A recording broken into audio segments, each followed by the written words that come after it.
This is so exciting. I'm here with Chris Daughtry, who is about to be inducted into the North Carolina Music Hall of Fame. That's got to be a pretty cool feeling.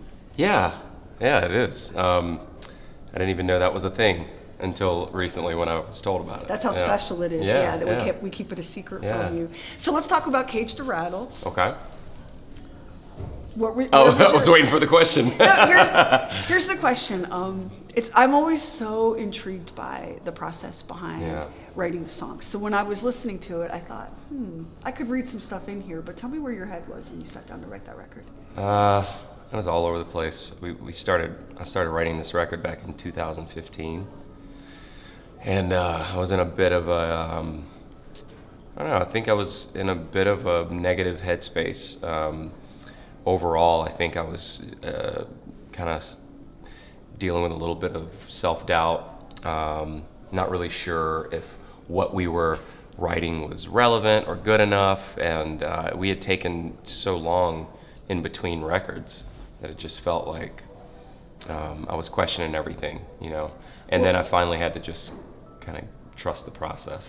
Well, that's one of the things I wonder about, because the cultural attention span is about 22 seconds right now.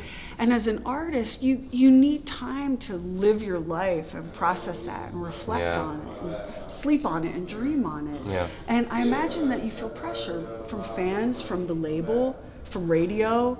Come on, Chris, we want the music.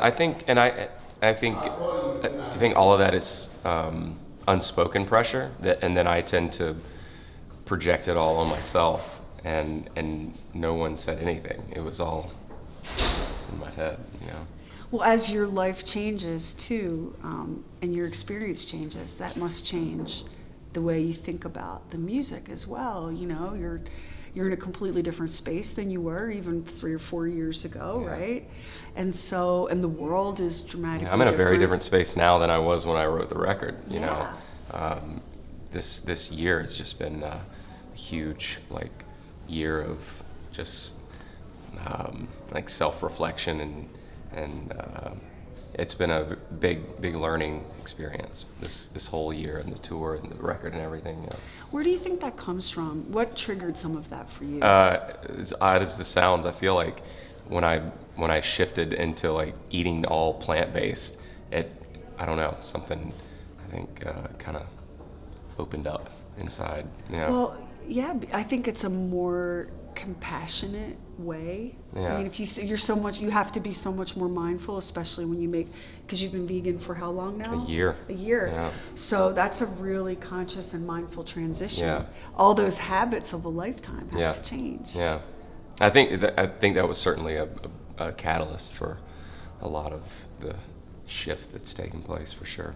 So when you perform the songs now, since you feel like so much has changed for you since you wrote them, how do you come at that? They're therapeutic. They're very therapeutic for me. This whole record was a bit of a therapy session, and I see that I'm able to kind of see on the other side of that how it helps others, and how it helps other people feel like they're not alone in their self-doubt or depression or whatever they may be going through, to see that you can come out on the other side of that. So was it pretty intense the first time you shared some of these songs outside of your own head, the first time you played them for friends, for your wife, since it is so personal? Yeah, I think that's always the case with any new music, that you've kind of kept hidden for a while until it's had a chance to marinate or see its final stage before you end up sharing it with someone. I think that's always this. It's a little nerves, it's a little uncertainty, it's pride, it's excitement, it's all of that stuff. You kind of go through the gamut of emotions. I mean, you mentioned self-doubt, and to me that would be so baked into the process, because as a writer, it's the blank page, right? And that pressure to create that and to pull it when you're not a musical person, like I have none of that gift. The idea of being able to pull melodies and harmonies and put all of that together, I mean, there must be days where you sit and think, I don't know.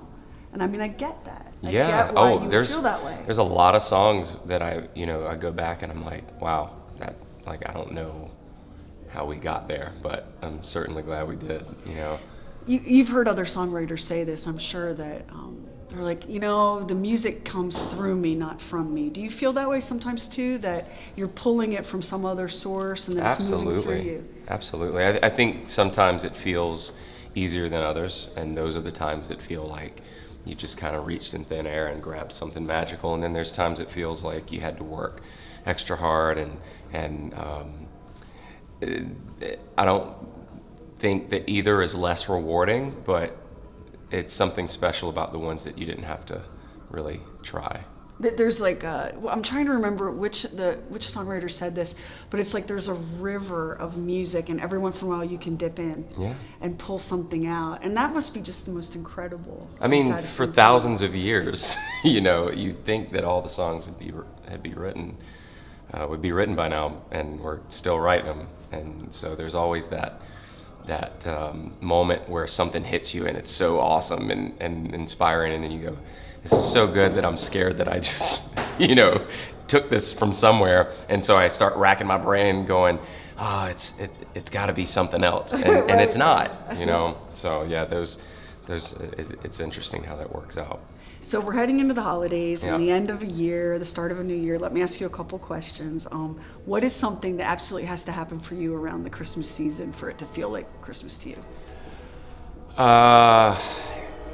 The Christmas pajamas, the onesies, is the whole like family? it's a new thing in the house. Yeah. That's a sexy look, I'm sure. Oh yeah, we started it last year, and now I can't imagine doing it without them. And what are you done with in 2018? What are you so glad to be putting behind you? Negativity. I hope we're putting it behind us. My own negativity, just in general. Always, I'm trying to see the positive in everything. So maybe that's the goal for 2019? There you go. All right. Well, Chris Daughtry, it's always a pleasure chatting with you. Yeah, you as well. Thank you. Continued success and Thank you. happy holidays. Thanks for having me. Good luck with your Christmas jammies. Absolutely. Chris Daughtry, Cage to Rattle. Thank you.